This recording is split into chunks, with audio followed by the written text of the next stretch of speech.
You know what else is very callous is having your baby mama caught by the Empire. Start your sublight engines. It's time for RuPaul's Pod Race, a queer Star Wars podcast. Welcome back to another week of chaos for our canonically queer characters special. I am Ollie. I use any pronouns. You can find me on social media at OllieFresh, fresh with a PH. And my gender this week is Eleni Syndola's bi-husband energy. So true. Like, I know a lot of people will say, oh, but doesn't Cham have bi-wife energy? Correct. However, I think that goes for his wife as well. Absolutely. She is like, this is my husband, and he likes men and me. So powerful of her, honestly. We don't talk about her enough. We don't. I don't care if they're canonically queer. Yes, they are. I don't care what canon says, they are. Actually, until they unwhitewash the Bad Batch, I'm holding Eleni and Cham hostage, and they're canonically queer until the ransom is met. Yeah, you get me. I'm Claudia. My pronouns are she, her, and you can find me on social media at Kaludia Says, Kaludia Says. My gender this week was sent to me by my partner, Claire, over Discord. Does the cantina serve nachos? Does it? What? These are the questions we must ask. Yes. Also, which cantina? Is it the one in Tatooine? Because I don't think that one serves nachos. Or maybe they're really Why shitty would it nachos. not? It doesn't seem like it's a place with a kitchen. Like, the bar's in the middle. Lots of places have bars in the middle that still have a kitchen. Okay, well, did you see anybody Like eating an food? Applebee's. Not Applebee's. Do you think that Luke Skywalker went to Applebee's happy hour a lot? Absolutely. Yes. No, that's what the bar that he goes to with his friends. That's an Applebee's. Tosche Station? Yeah, Tosche Station. Why could I not remember the name? The Tosche Station is actually the Applebee's. Tosche Station just sounds like a gay club. I don't think it's an Applebee's. It's the rural equivalent of, because they don't really have anything else, so it has to be both a gay club and an Applebee's. Yeah, who are you to say that an Applebee's is not inherently a gay club? I'm Jess. My pronouns are they, them. You can find me on social media at Kawaii Jessio. And my gender this week is Vernestra Rowe, as played by John Krasinski. That's terrifying. Yeah, and then So true. Wreath is going to be played by Emily Blunt. I'm Noah. My pronouns are he, him. You can find me on social media at The Jewish Jedi. And my gender this week is Cohmac Vitus walking out of the woods and into the Chromatica Ball, which is presently true. taking place. Cohmac Vitus at the Chromatica Ball. Yeah. That's where he went. He said, oh, That's shoot, where he ran off to, yeah. he's like, my tickets are coming up and I can't tell Wreath that I'm going without him because he's going to be jealous. Yeah, so But he this is a pretended grown-up to run. event. He pretended to run off into the Corellian forest, but then immediately after they all left, because they're like, dang, Cohmac has disappeared. He came out of the forest and went to the Chromatica Ball. And you know what? I'm he's obsessed with that. He's finding the rest of the Starhopper crew at the Chromatica Ball because that's where they went. Missing, Like- presumed dead just means they're at the Chromatica Ball. They're like, Master Cohmac, what the fuck are you doing here? He's like, sorry. I get that all the time. That's not me. Sorry. And then he's like, wait a minute, what are you guys doing here? Torban Buck, what are you doing? Where are your clothes? Orbalin is there. I'm just saying I'm of the thought that if Torban Buck is at the Chromatica Ball, and he is, that gentleman is just wearing like a jockstrap and then glitter body paint. Just like a absolutely. lot of glitter. Hi, my name is Mel. I use they, them pronouns. You can find me anywhere on social media at Melvin Culpa and on TikTok at Grunkle Rex. And my gender this week is Gritty, a Star Wars Visions novel. I would love to read that. Emma Candon. I'm a kid. I think that getting a hug from Gritty would sort of feel like going through a car wash, like in a bad way, but like not in that bad of a way. I think You know what I Something mean? like that. That's what it feel like to hug the Ronin.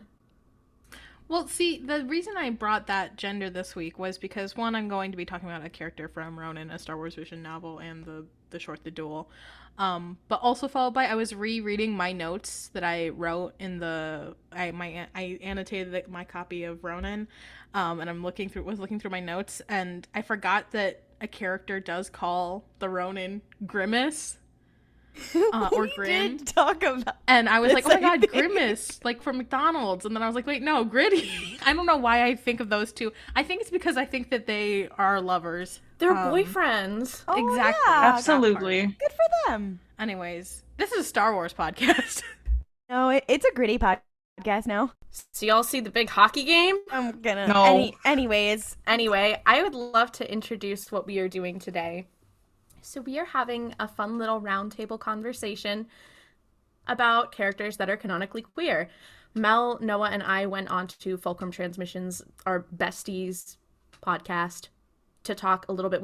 We basically did the same thing, but now we're doing it here. So each of us has picked out a canonically queer character from Star Wars, and we're just going to talk about them, talk about what we like about them, etc. contrary to what the homophobic puppet says, there are queer people in Star Wars. They do exist. They are simply vibing. So we wanted to shine a little spotlight on them. Okay. Do you guys want me to go first? Okay, so my character has a lot of really extensive lore that I'm going to get into, so guys, make sure that you are paying attention. The character that I'm bringing today is Larma Dacey. You all know her as one of the lesbians from Rise of Skywalker. I'm not actually bringing her today. I just wanted to give her a shout out because I'm sorry that the haters came for you. You're iconic. There's just not a lot of lore about you. I could talk about her for maybe 5 minutes. So, no, the character today I'm actually going to be bringing is Kio Venzi. They are from Star Wars Squadrons. They are non-binary. They are Miri Allen, and they are voiced by a actual non-binary person. So they are Force sensitive. They're not a Jedi. Squadrons takes place during the Galactic Civil War, right? So Kio was born after the fall of the Jedi Order. Basically, they're a Force sensitive Miri Allen, and they use they them pronouns. And honestly, it's very exciting because this is a game, and this is one of the first like canon appearances of a non-binary character, and especially one of the first like appearances I think in a canon game. Does Harrison Dula only hang out with gay people? Correct. Yeah, Harrison Dula is in Squadrons. I am here to talk about how Squadrons is an amazing game and everyone sleeps on it. Hare is there, Wedge is there, all the homies are there. Anyway, so Squadrons is a flight simulator, and it takes place during the Galactic Civil War. Basically, you are playing as a part of Vanguard Squadron. You meet Hera in the game, you meet Wedge Antilles in the game, so it takes place while you're fighting for the rebellion, right? It's very much like a slice of life of like what it's like for rebellion pilots and what it's like for rebellion fighters. So if it's a slice of life anime, do they have a beach episode or? Yeah, they have a beach episode. Actually, the beach is called Scarif, and they all die at the end. I knew what you're gonna do. Yeah, no, it's not really that kind of slice of life because they are in a war. But you get this really interesting gang of characters, and they're all really close. Like, they're clearly like war buddies. They're brothers in arms, except for Kio, who's a sibling in arms because they are non-binary. But they're really interesting, and something that I really like about Kio specifically is that they were a like champion pilot. Like, they were a starship racer before they were basically radicalized and met someone. They don't ever specify who, but they said that they met someone who saved them during an issue that they had with some crime syndicates because they had a bunch of championship wins in starship racing, and they were too good. So the crime syndicates were like, no, that's no good. So then they got saved by someone, again, they don't specify who they said opened their eyes to see what was going on with the Empire, and they joined up. And it's just really interesting to hear their perspective on the Force, because they do say that they're like, oh, well, I can just kind of do things, but it's not the Force. It's just a hunch, but it's clearly the Force. I was going to ask a few questions. I'm just curious about them. One, wouldn't it be slay? This is not a question. This is a statement. Wouldn't it be slay if Reva as the person, because we don't have that information. That could just be a fun little sleigh thing. I know, once again, timeline wise, who knows if that works. I just think it'd be cool to have like that. Yeah. Followed by 2, mostly because I'm not a hashtag gamer. How did you play this? Is this like a little computer game? Is this a video game on like a... It's available on most major consoles. I know it's like on Switch. It is not on the Nintendo Switch. Sadly, it is not, but it is on like PC. It is on like Xbox and PS4 and all that stuff. PS5 now. Sorry, I'm a fake gamer. But yeah, another fun thing about Kyo is that their helmet does have the non-binary flag colors on it, which is just very exciting. The non-binary people working on this game really had a ball with this. They really must have really just had a great time. They were like, we've been set free. Yeah, they said we've got our little bestie. We are gonna make it work. But I'm always excited because I think this is one of the first times we see a named character who is not a female Miri Allen, which is very exciting. I think that Muriel is really interesting, and I would love to see more of it. Like, I'd like to see more of it from the eyes of people who are actually like born and raised there, because I think everyone we've seen except for Kyo was a Jedi. So yeah, but I always think Kyo is very special to me because, again, it was one of the first times like that I saw a non-binary character in a video game that was like an actual like AAA level game. And while Squadrons isn't quite like the AAA like huge game, it was just very, very exciting, and especially in Star Wars, which has such a grand galaxy. And I played this when I had become a little bit disenfranchised with Star Wars because it was just a weird time and I hadn't engaged with it for a while. So it was just very exciting to be like, oh, it's a breath of fresh air. And might I ask, who voices Kyo? Kyo is voiced by Bex Taylor Klaus. Oh, shut up. Yeah, so okay, for they voice Pidge from Voltron, in case you didn't know. Yeah. But yeah, they do voice Kyo, and we're very excited to promote this game when it was a thing. So they did talk about it a lot, which was also really nice to see. Like, clearly the people who are involved in the creation of this character, not just on the side of acting and voiceover, but also in creation, clearly cared a lot about doing this right. And this is one of those things, I think Kyo is very authentic representation because they really do like mesh in to the world around them.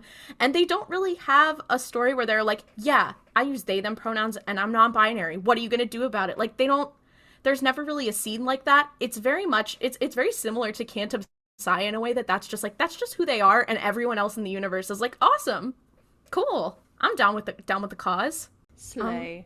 Their non-binariness, their transgenderism is simultaneously an important part of their character, but is also not like the central thesis of like, they were like, we want to put a non-binary character in the game, let's just put this person in. Like, they have so many elements about them. Like, it's clear in every conversation that they have, because people are referring to them with their preferred pronouns, that they are non-binary. But again, as I said, there's also no big scene where they're like, I'm transgender, fuck you guys. POV, Harrison Dula takes you to the doctor to get your prescription for testosterone. So true. And she would. And Where's she that would. scene in Squadrons? That is great. Sadly, that is not there, but I bet there's probably a side quest where Wedge takes you if you ask hard enough. If you bother him enough. POV, Wedge gives you top surgery. No, okay, here's the real question. Actually, I have a big question. Sorry. So sorry, I keep asking questions. I'm holding everyone hostage in this Zoom call. Is Wedge Antilles voiced by one Nathan Kress in this? As in Freddie Fred. from iCarly. He voices him in iCarly? He voices him voices in him in Rebels. Rebels. Wait, what?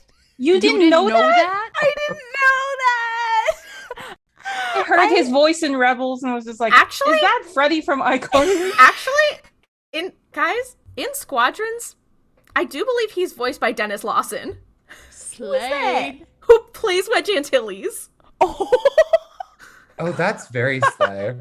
Anyway, Said Wedge. no. Sorry, Nathan Kress. You But will that's not my- be voicing him today. This is I will also, as excited as I am, Kyo is just one of the many things I love about Squadrons, and I'm now going to use this to pitch it to you, Basically, as I said, it is a flight simulator, but also you get to play as both an Imperial and as a Rebel, and the Imperial that you play at clearly the entire time is wrong. Like, one of the big things that happens in like the first part of the game is you are playing like an Imperial mission, and then your commanding officer is like, go over there, and then he defects while you're on a mission, and he is so slay.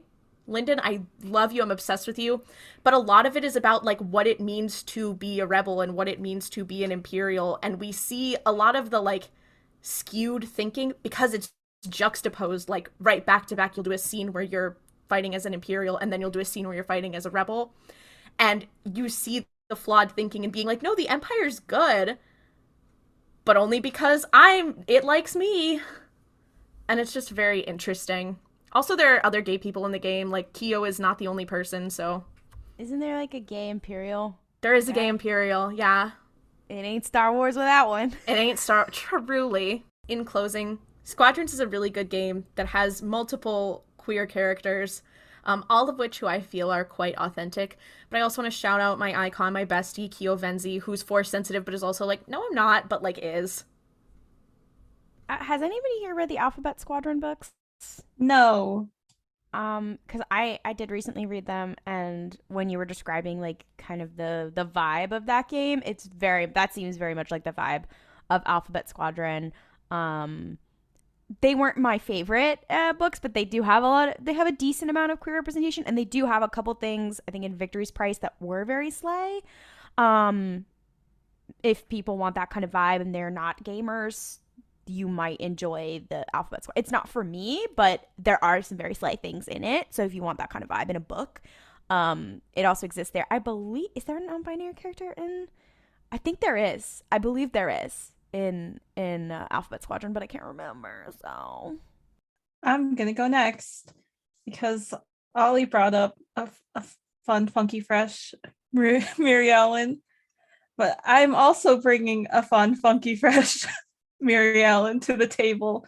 Everyone's bestie from the High Republic, Vernestra Rowe, who is, if you don't know, canonically aromantic and asexual.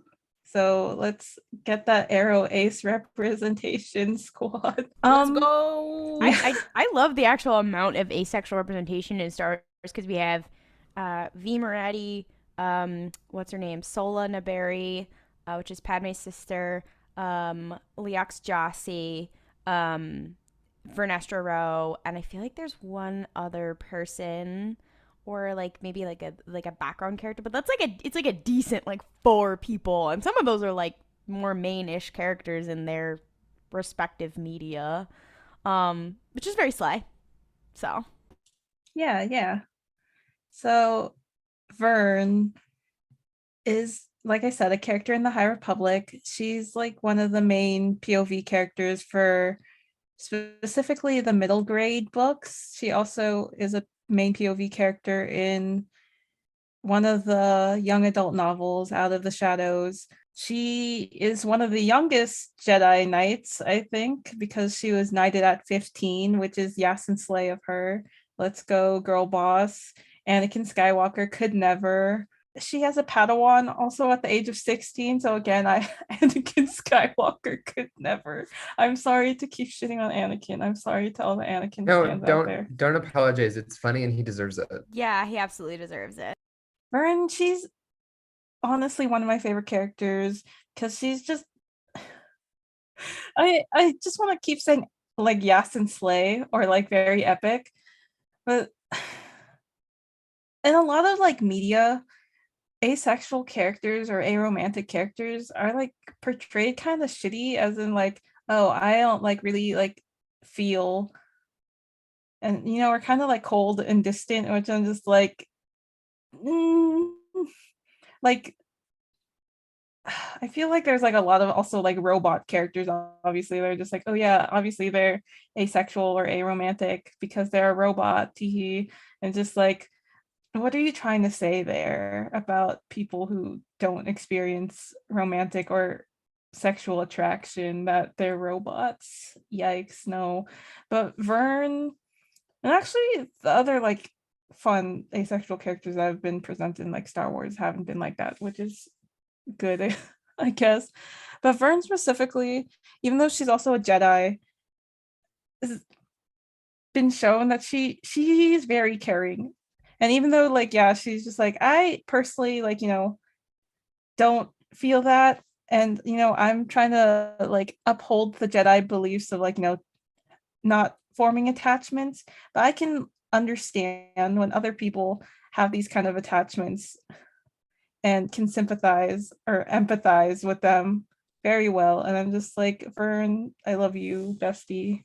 Yeah, no, I love how she's also, especially like in Out of the Shadows, where she's juxtaposed by like Reef, who like has a crush on basically anything that has a pulse and is Every time he obviously a sees queer it. woman.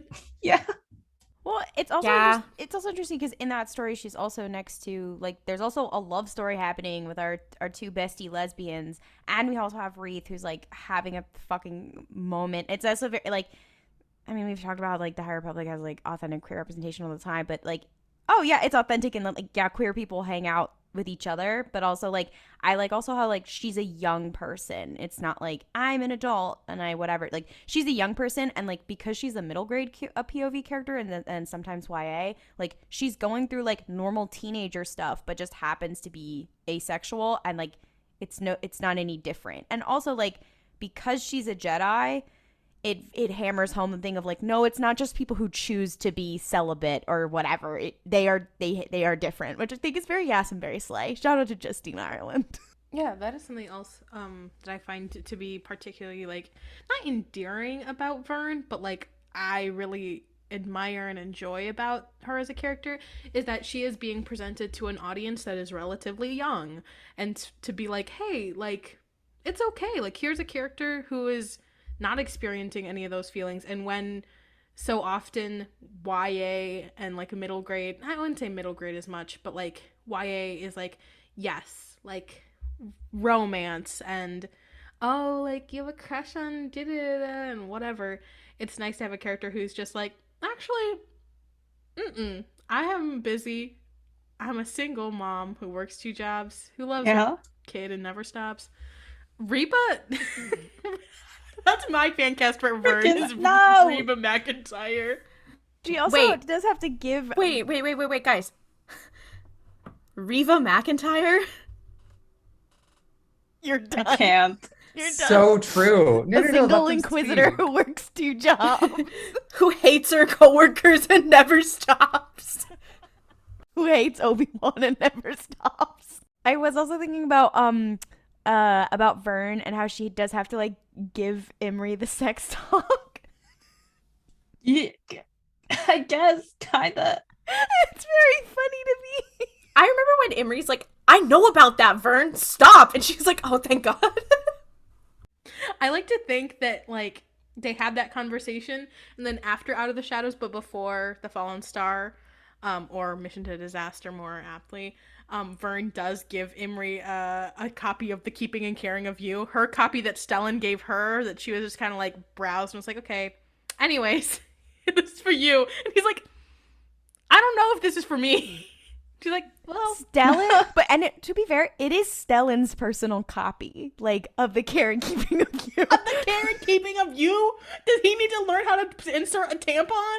You know what? Maybe he does. Just in the first middle grade book, which is A Test of Courage, one of the most like or one of the moments that made me really start to like Vern as a character was when our bestie Honesty Weft, let's go Honesty Weft, he is clearly in mourning and like grieving because his dad, his papa, did unfortunately pass away in the beginning of that book. And Emery, who's her Padawan, but not her Padawan at that point in time, is also kind of having a time because his master, his papa, also passed away. I'm sorry that I'm laughing about this. Why are you Stranger Things-ifying them? Sorry. That's not what I'm trying to do, but I'm sorry. Anyway, what I was saying, yeah, these two like children are like grieving because they lost their like father figure, in Honesty's case, his actual dad. And Vern, instead of telling them they can't be sad, she's just like, yeah, that's okay. You can be sad because that's a natural, like thing that happens. But also Emery, just remember to be able to let go of that shit. Spoiler alert, he is not able to let go of that shit, and she does have to get his ass in line. I think that's also why she's very Yasin Slay. I mean, we've talked about this before, but of her, like, yeah, if she'd been around when Anakin was around, she would have just been like, and you're done. You're done. Enough. Yeah, that's all I really wanted to say. That Vern was good Arrow Ace rep that isn't a robot or something. She's very Yasin Slay, and thank you, Justina Ireland, for Vern. The character that I'm bringing is Cohmac Vitus. He is also a gentleman from the High Republic, because the High Republic is just chock full of homos, is the lesson that we're learning. And I love that for her. The her in question is the High Republic. But Cohmac is not Scarlett Johansson. What? Now, why would it be ScarJo? Why is Scarlett Cohmac Vitus as played by Scarlett Johansson? No, actually, I think Cohmac would be better played by John Krasinski. Yeah. Okay, I'm sorry. Anyway, Wig. So Cohmac's like canonical gay moments is that he checks out a man. However, I think his much gayer moment is throughout all of Midnight Horizon, as he and Cantum Side talk about Cantum having a relationship with a circus performer. I think that's way gayer than checking out a man. It is a guy circus performer, just so everyone knows. Yeah. Also, Cantum Side and their canonically very sexy male lover. We talk about in Midnight Horizon. I swear to God, there's a part of Midnight Horizon, and maybe you guys will remember this, where Cantum is telling the story, and Cohmac goes, "Cantum, you minx," or like something that. I believe it. Do you know what I'm like, talking about? Yes. And I'm like, that is something a gay person would say. No straight man is saying that. No, and literally there are like multiple points wherein like Reith and Ram and then Zine are like off doing the plot, and then Cohmac is like, "So, where did you guys go after that? Go on. What was it like?" He's like, Cantum, you didn't finish your story. No, literally. Cohmac Vitus canonically kicking his legs up. Like sitting down on a bed like, They're like little girls at a sleepover. They're painting each other's nails, braiding each other's hair. Reith is like going through it, and Cohmac is like, "Oh my God." Again, yeah, Reith and you like men, I also like men. Reith and Ram are fucking being like dressing up as little assassins that can't speak, and then Cohmac and Cantum are just having a slumber party recalling Cantum's love life. Well, I mean, Cohmac has like a face mask on, and he's literally like on the bed, like kicking his feet, and he's like, "Oh my God, that's so crazy. Where did you guys go after that? No, please, you have to tell me." Like, yeah, and they're like, "Ha ha ha, are you living through me vicariously right now, Cohmac? Quickly." And Cohmac's like, "No, I would never." So anyway, did he have abs? Okay, but to be fair, I know we're joking, but this is not an exaggeration. This is literally what the dialogue is like. Like at one point they're like, "Oh my God," so like we're in the car, so like I have time to tell the rest of the story, blah blah blah. And they're like, "Oh shit, oh okay, there's an explosion." And they're like, "Okay, so like we're back on the highway, so like I can tell you the next part of the story." And you're like, this is how gay people talk. no, it's literally that. They're on a road trip to Star Wars Detroit. No, they literally are. Also because like Claudia was saying, like shit will go down in that book, and they'll be like, "Oh my God, holy shit, you guys!" Like that really just exploded back on the highway. Like, so anyway, like I was saying, literally he took me to like the nicest place. I loved it so much. And meanwhile, Reith is like, am I worth, like, what's my worth as a person? Am I ever gonna grow and like have independence? And Cohmac is like, that's mega crazy. That's coconuts. So like, did you do it? What was it like? Like, that's what's happening in the entirety of this book. And at the end, Cohmac is like, "Holy shit, Reith, you're a Jedi Knight now." And Reith's like, "Thank you." And he's like, "I have to go." And then Cantum's like, "To the Chromatica, don't say anything. I'm not going there. I'm going into the woods. I don't want to be a Jedi anymore. I will not see you at the Chromatica Ball. No, because the idea of Cantum being like, yeah, I'm gonna see you later at the Chromatica Ball because Buckets is gonna be there. Anyways. That's where they're gonna rendezvous. That's why Cantum's like, oh my gosh, that's why they're not freaked out because they don't know where Lula is. They're like, oh no, where's Lula? Meanwhile, they know that she is with Buckets, who is going to the Chromatica Ball. Yeah. Okay. No, because Cantum Sai is calling Torban and being like, honey, did you get the kids to the Chromatica Ball? And I know that there is some shit going down at the Starlight Beacon, but I was just wondering if you made it the rest of the way there. I can't. Honey, I shrunk the kids at the Chromatica Ball.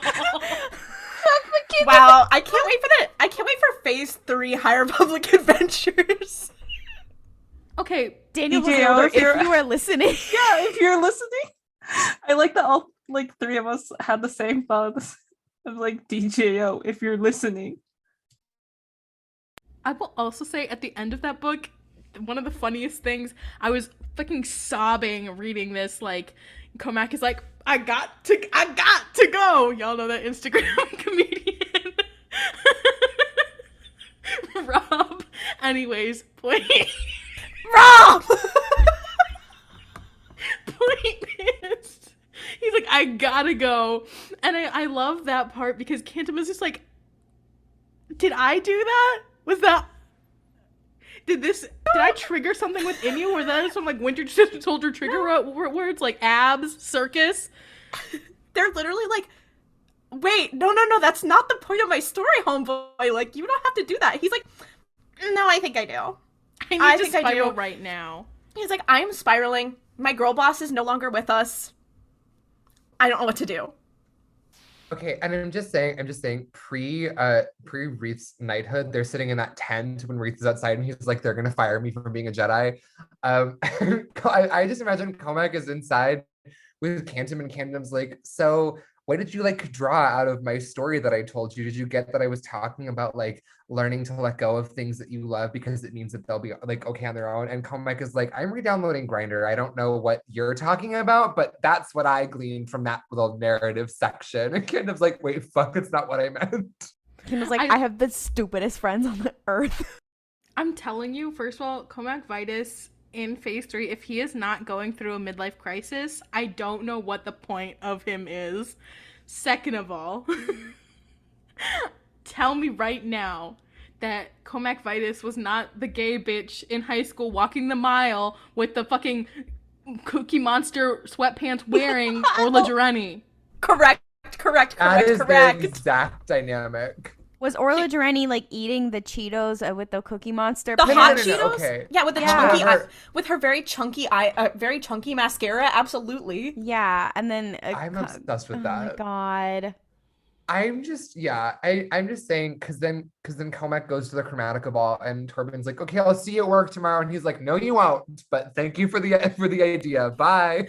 In terms of like, is Cohmac like authentic representation? I would say yes, because he feels like a gay person to me, like in the way that he allegedly looks and acts and behaves. He gives me gay vibes. However, I also like that similarly his queerness is just a character trait. It's not his character, if that makes sense. Like, I feel like in a lot of canon queer characters, well, not a lot of, but like a problem that some canon queer characters run into both in Star Wars and outside of it is that when you look at what they are as characters, it's that they're gay, and that's kind of all there is to it. Like, they don't have any personality, and Cohmac is, of all the things you could say about him, that's like the last thing I would say.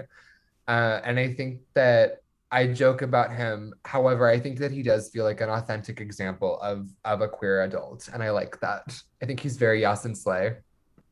Do you think Cohmac Vitus was at Stonewall? No, because this is a conversation that Mel and I have had a lot, in the idea of someone being like, oh my god, Cohmac, someone like one of the Padawans on Starlight Beacon calling Cohmac a queer elder. Farzala Tarabal is calling Cohmac a queer elder, and Cohmac's like, I'm like 42. I'm not an elder. And he gets really insecure about it. So he's like, Orla, do you think I'm old? Like, do you think I know my hair is graying, but I don't think that makes me old. Like, that's why he was crying at the beginning of Midnight Horizon. He's like that fucking idiot Farzala Tarabal. And she's like, hey, that's a kid. And he's like, yeah? And he called me a queer elder. I'm not even 50. I hate this fucking beacon. I hope it all burns up. Fuck everyone on here. No. Cohmac Vitus going into a literal crisis over the fact that someone called him a queer elder. I also love the A idea of Farzala not. 16-year-old. Well, okay, but here's the thing. I also love that. I love the idea of Cohmac being like, "How fucking dare he? He knew exactly what he was doing." And Farzala's like, "I'm just a teenager. I thought that you were a queer elder." And he's like, "Wow."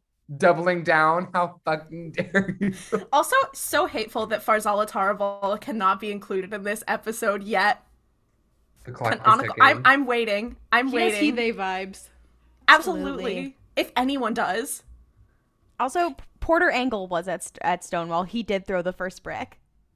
Anyway, I think I can probably I don't have much else to say. I hope that I get to see him again after he ran into the woods.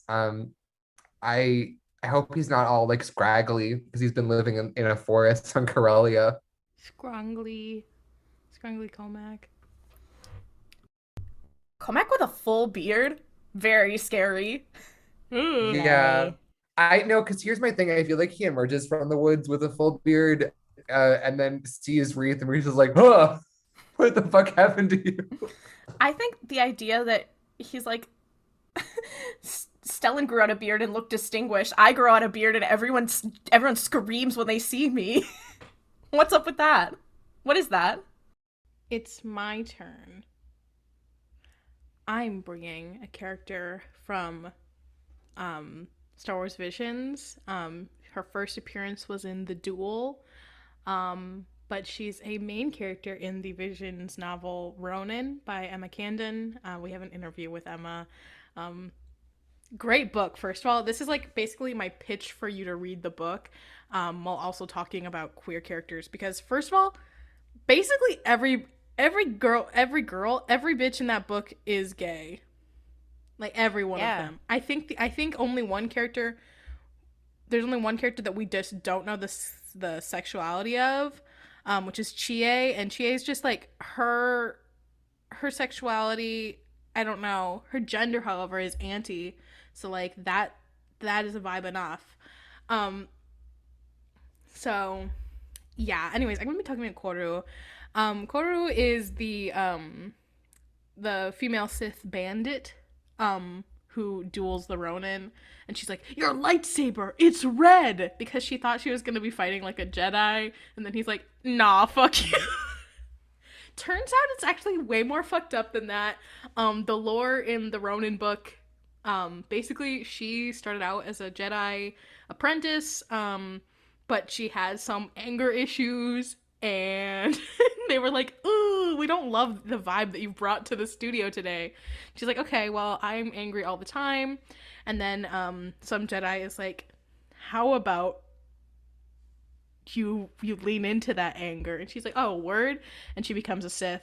And She gets recruited to an MLM, basically. Basically, yeah. And it's really fucked up, and so stuff happens. I don't want to give too many spoilers. And it's also important to add that about this book is that the story and the world of the Ronin is a lot different than like traditional Star Wars canon. So if it sounds like, well, wait a minute, how is she a Sith? Like, it's completely different. Yeah, it's completely different. The dynamics are much closer to like, it's just a totally politically different universe. But it's still very slay, and you still have like these concepts of like light and dark, obviously.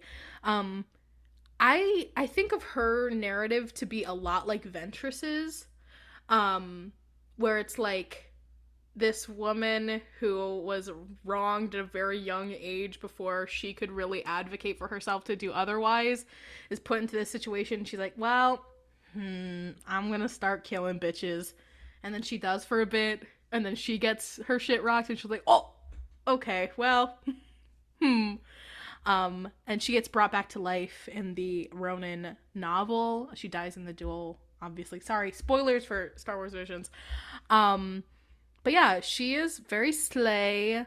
And you may say, Mel, you haven't even mentioned that, like, how is she gay? There's another character in this book named Akia who is a little gay girl who has tattoos and is slay. And Koru is like, oh, You are, huh? It's so interesting that you were like that. Oh, damn! Damn. um, and basically, I think I can't remember their exact ending, but I feel like it is heavily implied that they are gonna go be gay together. And also Emma Candon on Twitter has been like, yeah, basically. Well, first of all, once again, all of the bitches in Ronin are gay. Cannot overstate that. The Ronin himself is bisexual or pansexual, like explicitly said in the book. That there's a main character, Fox, who is canonically non-binary. Akia, who once again, little gay girl. There's Yuhiro, who is a trans boy. He is not really a main character, but that is one of our first discussions of HRT and not the High Republic. Not true. Not true. Not true. That was in Into the Dark when Reef Silas said was on the first page. Sorry. Yeah, I'm pushing so the true. transgender Reef Silas agenda. And you're correct. Why are you here, Reef? Get out. We're talking about someone else. Reef, that was so crazy in the Ronin when the Ronin is like, I need to leave this planet, and then Reef Silas is like, I'll help you. Yeah, Reef Silas falls in the world between worlds and ends up in the fucking duel, and he's like, whoa, your lightsaber, it's red. That's where Cohmac Vitus went when he ran away. Oh, no. Actually, you know what? No, that is a new ship I'm down for. Cohmac Vitus and the Ronin. The Ronin and Cohmac? Yeah. New polycule just dropped. Yeah, the Traveler, Ronin, and Cohmac Vitus. They could fix each other, and I stand by that. Period. Or they could make each other worse. Or yeah, literally. I do think that is not maybe the like slayest. I hate to say this about the Ronin, but I feel like he's the perfect embodiment of I could fix him, but whatever is wrong with him was way funnier. Like I feel like that describes his character. Okay, but to be fair, that is exactly how the Traveler like describes him and feels about him. Like the Traveler meets him and is like, I could fix you, but you're so fucked up. I'm literally not. It was way funnier. I feel like that is also like kind of like Koru a little bit. Like it's like she's overcoming, but she's also there's something wrong with you, and I love that for you. In a lot of ways, Koru feels like if Asajj got to live, and she didn't quite do the entire Dark Disciple arc, but like still it had like meet someone who irrevocably changes the way that she goes through the world, and she's like, actually, let's play a little game just between you and I. Yeah, I just love her. I loved this book, and I forgot how much I did, and then I started like going through my notes for it. At one point, there's the Ronin is like, I need to warn bitches. I need to warn bitches before they meet me of exactly who they're about to encounter. And that speaks to me. And yeah, it is, of course, very authentic queer representation. Emma Candon is, I don't know if they are non-binary or just gender non-conforming. Very slay. Emma uses she and they pronouns. Is queer. And yeah, just, it's a good book because their queerness is, once again, the whole entire arc is clearly not just like, oh my god, I might be gay, but like, yeah, I fuck bitches, but I got other shit going on. Yeah. It's really her just being like, I'm having a fucking mental breakdown about like who I am as a person, and then being like, wait, oh, there's a hot woman. Shit. She's fighting her demons, and the demon is lesbianism. There's fighting her demons, and there's just this woman there. And just like, whoa, jump scare. I think she literally does get jump scared. She does get jumps. No. Okay, also she does this very funny thing. All of the gals are on their little ship, and they're all sitting together like, oh, we're all besties now. Except for her. She's angrily standing in the corner with her arms crossed because she's a mean little lesbian. So, yeah. I remember really distinctly loving part of the book because after watching the duel, you're like, okay, well, she died. Like, that's the plot of the short. And then the book is the reveal that she is simply too mad to die. It's like, I refuse. You're a petty bitch, and I want you around still.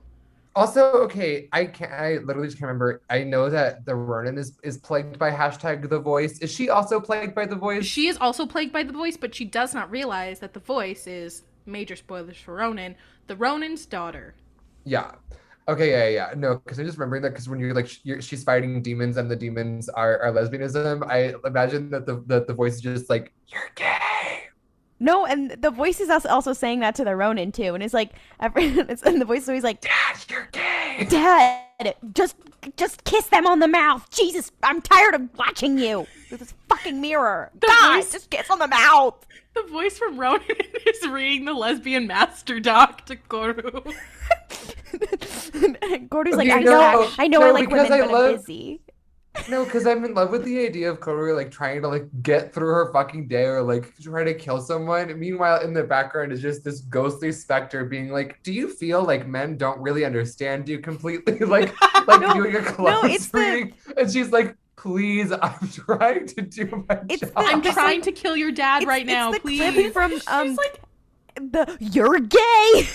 yeah, she's like, instead of reading the lesbian master doc, can you read like Midnight Horizon or something to me? Something else, please. I can't do this right now. So then she starts reading Midnight Horizon. She's like, oh, they're gay in this one too. If you haven't POV, noticed on this podcast, POV, all the characters of Ronin are haunted by visions of gay people, and the visions are a fucking mirror. They're like, oh no. Star Wars visions. That's what the vision is. Okay, you know the scene from the mirror scene from The Last Jedi? It's that, but when they're like, what did the mirror show you? And it's like a pride parade and I was in it. It's a pride parade not when Rey kept seeing the reflection of herself a million times? Was that not a pride parade in a way? So true. Okay, no. Why was Qui-Gon's Force Ghost not there to read her the lesbian master doc? I can't. Qui-Gon said, fuck you guys, I don't want to do this anymore. I'm just saying I think it's magical, but yeah, overall the plot of Ronin is just that they're all eventually gonna end up at a gay pride parade. That's what's going on. They are the Skittles Squad. They really are. The ship is read called Ronin. The ship is called what? The Poor Crow? I think it's something. The Blood Crow, that's from Thrawn, sorry. The Blood Crow is Thrawn, gay people. but it is something crow. It is something to do with a crow. It's the Poor Crow. The shit crow. The shit crow. The fucked up crow. Guys, let's get on. Quick, everyone, get on the fuck crow. We gotta go. The crew of the Poor Crow is I call them the second ghost crew. Which you will understand if you read the book. And the first ghost crew. No, because it's Chie Zeb. Is that what you're saying? No, because I hate it. The Zebification of Chie. Are you saying auntie? What? Okay, I hate to say it, but like, he is gossiping at the gig about Ezra and Sabine. He's like, absolutely. So you saw it. No, yeah, absolutely. I was going to bring one character today, and we decided that we are probably going to talk about her in the future, who's Dr. Aphra, who is pretty much the biggest canonically queer character in Star Wars. She leads her own comic. We are a queer Star Wars podcast. We'd probably like to dedicate more time to her. So I would like to bring a very special character today. Honestly, Claudia, you may want to explain a little bit because your character is not very well known. Yeah.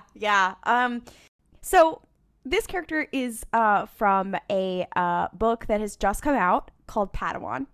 And I don't know how many people would know who he is. His name is Obi-Wan Kenobi. That's right, kids. Sorry for the spoilers for this book, but I need to discuss the queer canonization of Obi-Wan Kenobi. I'm not gonna lie to you. I try not to get my hopes up about anything in Star Wars. I expect nothing. And I'm like, whatever, it's fine. I was reading this advanced copy on the beach and I started crying in front of my entire family. I threw my Kindle across the beach. I started crying and my entire family was like, what the fuck is wrong with you?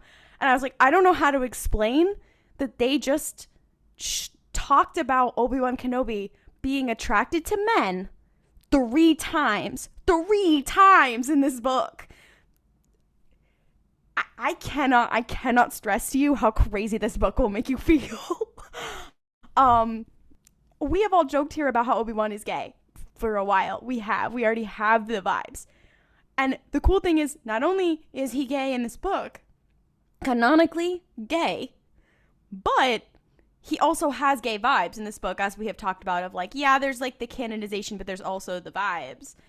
Kirsten White understands so, and the other piece, and this is a slight spoiler, that also makes him gay, is that he's a canonical Orla Dureni stan, much like Cohmac Vitus. That is what I was going to say, because here's the thing. All of the girlies on Twitter, and I understand why, but everyone is like, oh my gosh, there's going to be an appearance by a High Republic character in Padawan. I wonder if it's going to be Stellan Gios, because Obi-Wan reminds a lot of people of Stellan.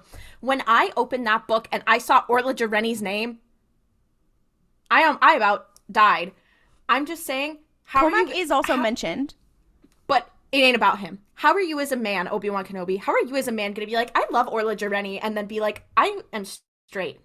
Explain that. Yeah, I don't want to spoil the plot of this book, because other than him being gay and also Orla Dureni being like a huge figure in his like growing up as a teenager, which makes me feel crazy, the actual plot of the book is extremely Yasin Slay and has a very good message.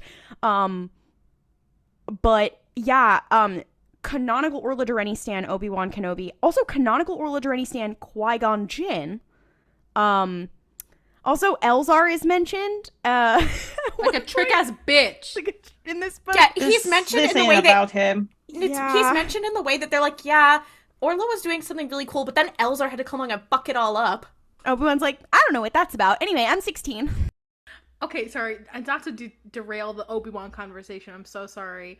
But also followed by, there is a part in Padawan that we find out that Orla and Cohmac have engraved their names in the Jedi Lemple? The Jedi Temple Library. And if that is not gay people culture, carving your name into a place that you probably shouldn't, that's also straight people culture. But I think specifically those two people and together. In the library? In the library. And then Obi-Wan just like found it by chance. Like the Force was like, you are gay, and like drove him to find this little secret thing. I'm trying to not give away as much as I can, because the plot is actually quite interesting. I'm like, he's so gay, both subtextually and actually in this book, that they're like, there was these gay people in the past. They have a message for you in the future.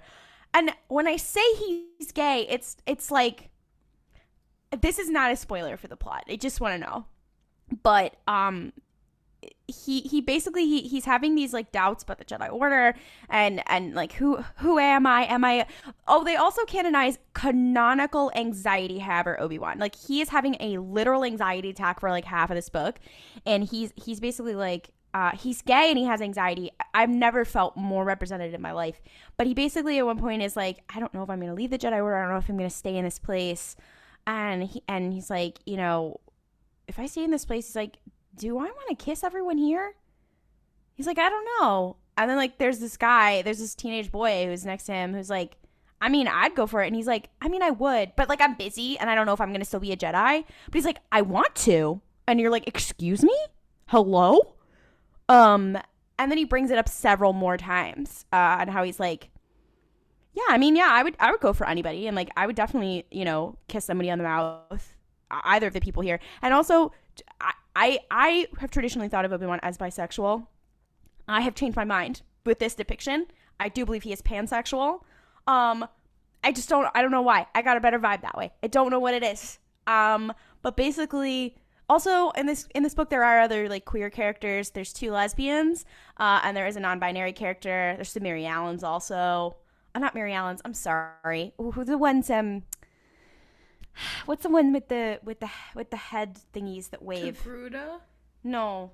The Mickeans? Mickeans. Yeah. Thank you. Yeah. There's also some lesbians and some non-binary people, and I believe there's an asexual person who Obi-Wan, because he drinks his respect people juice. He's like, I would kiss everyone on this island except for this person who I don't think is into that. Literally, that's what he says. And you're like, you're so slay, Obi-Wan. I don't know. It meant a lot to me. I did start crying on the beach. Kirsten White, I don't know what happened at Lucasfilm that they were allowed to do this, but Kirsten White, the author of this book, I owe you my entire fucking life. Because there was a time when some motherfuckers are coming in my comments and being like, Obi-Wan's not gay. He likes a teen. Which, yeah, if he's bi or pan, he can still like a teen, besties. And now I am vindicated and y'all can suck an egg. Kirsten White gave us the receipts. Now we can be like, actually, textually, Now someone give me Obi-Wan kisses Cody on the mouth. Yeah. Quickly. Yeah. Well, Who's to say that's not going to happen? They're going to the Chromatica balls. I mean, we're already halfway there. Yeah. I'm The also Chromatica ball between worlds? They see Cohmac Exactly. there. Exactly. No, okay, because what is the Chromatica ball if not the world between worlds? Get out. What are you gonna do? Send me to the Chromatica ball? Guys, Noah has been sent to the Chromatica ball. It's the new Chiss Ascendancy. I mean, it's the new beach from old. I'm just saying, is the Chromatica ball not the Chiss Ascendancy? I have not read the Throne books. I can be totally off about that. I don't know. I also want to say this does make me a little upset because now that we are down for making like huge main characters queer, even side media, chop. Why are we not doing it for other characters? Now the timer, it has started. Like, because before I was like, that's never gonna happen. They would like with Leia, they explicitly ungayified her. Like any possibility that she could in a book, they were like, oh no, she's like, oh, I'm only attracted to men, and I was like, that can't happen. But now they've opened, and I was like, so it's never gonna happen. It's like they're like with any like main characters, but now they've opened the door. They've opened it with Obi-Wan, and I'm like, you've opened Pandora's box and you can't put it back in. So now my expectations are higher. You've made quite the mistake because I had very low expectations. So chop. I'm expecting Poe Dameron kissing a man. Let's go. Anyways, please read Padawan by Kirsten White. That book makes me fucking crazy, and not just because Obi-Wan being gay is like the cherry on the sundae. It is time for everyone's favorite segment, Name That Ship.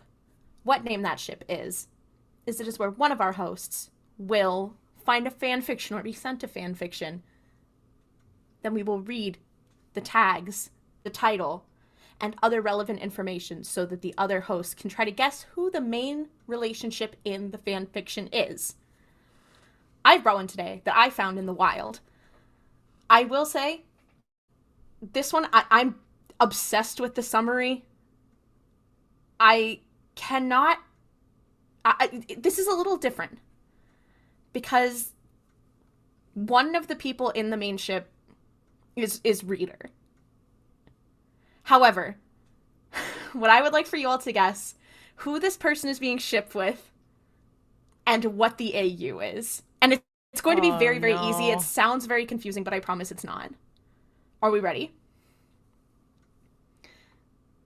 It is funny, on our queer episode, I have brought all straight people. So, this is rated M for mature. Character A/reader. These are all separate ships. These are not together. Character A/reader. Character B/reader. Character C/reader. Other characters include Ahsoka Tano, Padme Amidala, Barriss Offee, Anakin Skywalker, Jar Jar Binks, Obi-Wan Kenobi, Leia Organa, Luke Skywalker, Hondo Ohnaka.